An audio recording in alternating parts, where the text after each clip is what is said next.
much deeper appreciation, not only for the significance of the 2016 Arbitral Award, but also for all the people who were on the front lines of that legal and diplomatic battle. People like the esteemed former Supreme Court Senior Associate Justice Antonio Carpio, who has continued to inspire in all of us the drive, grit, and courage to stand up to a bully. Rock Solid is such a rich resource, a treasure trove of facts and stories that serve like a Bible of sorts for those who want to defend our sovereignty. So you can imagine my excitement when I heard that Marites had started working on a new book, this time with another terrific journalist, Camille. Unrequited Love, Duterte's China Embrace, as I wrote in my blurb for the book, is a damning record of the former president's long-running relationship with China. It affirms what we had already known, that there has been no president in the history of the Philippines who has so brazenly, so openly, so shamelessly sold our country out to China like Duterte. That the former president loves China is not a surprise.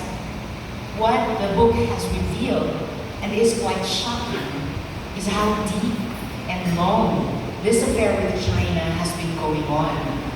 It's as though the Filipino people were duped into a relationship with Duterte in 2016 without fully knowing that his loyalty and affection were for somebody else. It should have been already a bright red flag when on July 12, 2016, as we received news of the landmark Hague ruling, the Duterte administration chose to stay mum, to act as if this victory didn't put our country in the annals of history, to diminish the power that gave the Philippines in this difficult and grating intergenerational fight against China. Fresh from being elected to the highest office of the land, his deafening silence on the 2016 Arbitral Award was a premonition of things to come, not only in terms of our foreign policy, but also in terms of national governance and politics. As soon as he took office, it became clear that he was going to pivot away from our traditional allies, who'd made long-standing collective commitments to uphold human rights and the international rules-based order. As soon as he was president, Duterte, riding on the populist wave, persisted with his single-issue message on the war on drugs, a message that created a climate of fear, impunity, and violence among our people. A narrative that allowed him to employ classic political theatrics by persecuting political enemies, with former Senator Laila de Lima as a central figure. A story that created villains out of journalists, the media, us in the opposition, and all other democracy-loving nations, which condemned and sought accountability for his murderous drug war. As part of the minority during the Duterte administration, it was frustrating to witness how very rarely he or China were called out. It felt like we in the minority were alone in pushing back against this proclivity towards autocratic regimes. In fact, when Duterte announced that the Philippines was going to withdraw from the Rome Statute, the treaty that established the International Criminal Court, only 6 of us then in the minority resisted.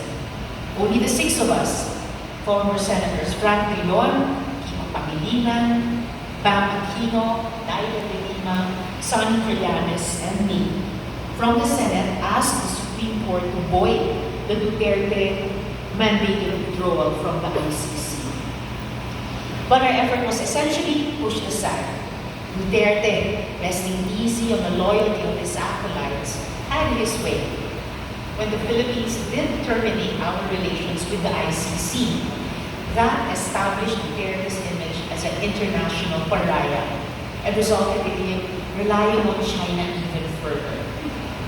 Nonetheless, we all kept pushing back, kept resisting, kept calling him out.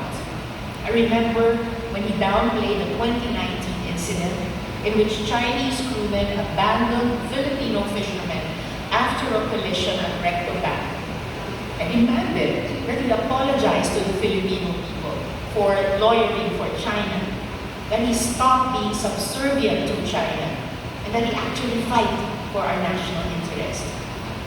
But as this book clearly portrays, Duterte's unconditional love for China knew no limits. All throughout his presidency, he doggedly defended China.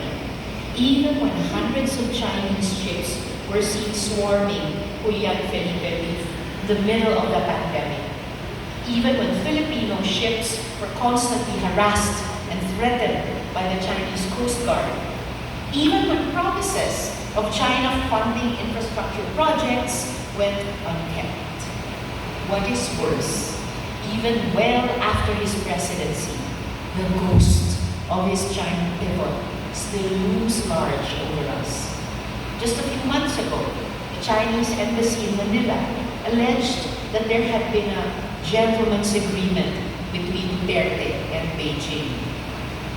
An agreement that Philippine vessels and aircraft would refrain from coming closer than 12 nautical miles from Panatag or Scarborough Shoal, just over 120 nautical miles from mainland Zambales, and well within our exclusive economic zone.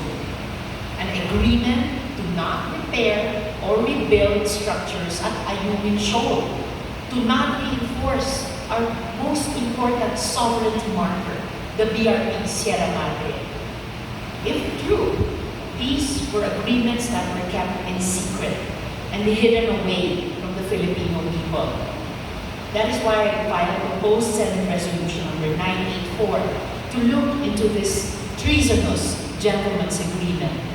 And I did so because there are serious, potentially divisive allegations. These are serious because the first gentleman's agreement effectively diminishes our sovereignty by conceding a no-go zone for Philippine ships and aircraft inside our own EEZ, as well as the unlawful occupation of Panatag Shoal by a foreign power. The second risks our tenuous hold in Ayungin. If we do not repair and reinforce the BRP Sierra Madre, it will, as Justice Carpio warned, fall to wind and wave. And with it, our control over Reed Bank, which may hold as much as 5.4 billion barrels of oil and 55.1 trillion cubic feet of natural gas.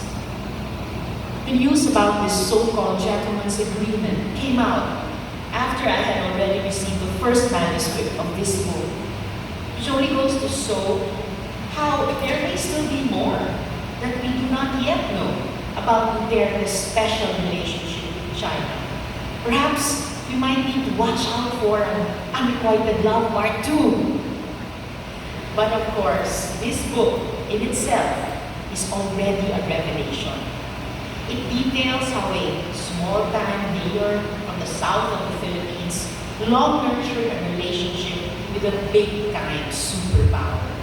How he curated a space where local politics, business interests, and international relations would all intermingle to suit his personal ambitions. How the relationships he's built have become the bane of an entire nation's existence. The extensive historical and contextual information in the book is highly commendable. The authors were even able to trace how the notorious Michael Yang became part of Duterte's inner circle.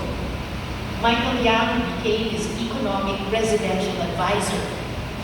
The same Michael Yang who was implicated in the Farmally scandal. The same Michael Yang who seems to also have ties with crime-infested POGOs. In fact, in our most recent expose, we found that Michael Yang's brother, Yang Hongjiang, has a joint bank account with one Yu Zhenghan, an incorporator of the raided Pogo in Bamban, Tarlac. Yes, we discovered that the company of the infamous Mayor Alice Guo, or Guo Huaping, has direct transactions with this joint bank account. In short, Michael Yang's brother was funding the Pogo in Bamban. And according to our research, during Duterte's time, the Yang brothers went to Beijing to attend a Chinese Communist Party sponsored conference as Philippine representatives of the All China Federation of Returned Overseas Chinese. It is truly outrageous that until now, even with Duterte out of power, the dark shadows of his administration still follow us. A darkness that can still return in the 2025 elections. A darkness that can once again envelope our nation for the years to come. The threat of a Duterte comeback is why books like Unrequited Love should be read and shared and explained and repeated as many times and as widely as possible. Unrequited Love is an important record of the sins of a Philippine president, of his unfaithfulness to his mandate, of his betrayal of the Philippine people. We need this record to make him accountable for his actions. We need this so we learn our lessons. Again, mabuhay at maraming salamat, Marites and Camille, for this book, for this historical record. We will all do our best to make good use of this work. Salamat po sa panahon, mga kasama, at sa pakikisa natin lahat sa isa't isa.